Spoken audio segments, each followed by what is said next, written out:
महत्त्वाची बातमी आहे। संतोष देशमुख हत्या प्रकरणातील आरोपी भिवंडीमध्ये काम मागण्यासाठी गेले होते। भिवंडीतील समाजसेवक सोन्या पाटलांकडे आरोपी काम मागण्यासाठी गेले होते। सोन्या पाटील नसल्याने त्यांच्या भावांना सुदर्शन घुले भेटला, तर पोलिसांनी आमची चौकशी केली होती, त्यांना सर्व माहिती दिली। सोन्या पाटील यांनी ही माहिती दिली आहे।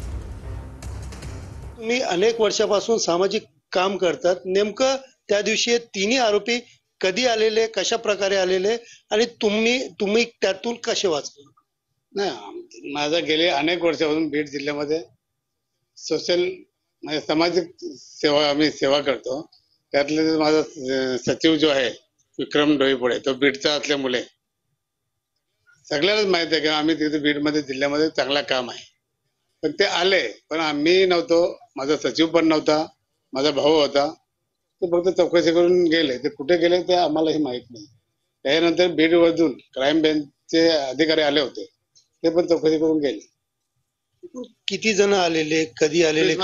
ऑफिस मध्ये एकच आला चौकशी करण्यासाठी, त्यातल्या आम्ही भेटला नाही म्हणले, तो निघून गेले।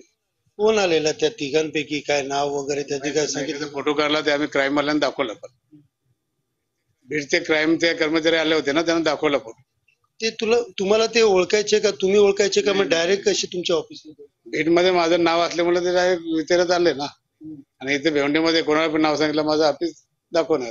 मग ऑफिस मध्ये जेव्हा आले तेव्हा कोण उपस्थित होता आणि त्यांनी काय नेमकं, त्याला कसा डाऊट आला या गोष्टी? त्याला डाऊट वगैरे आला, ते विचारायला आले।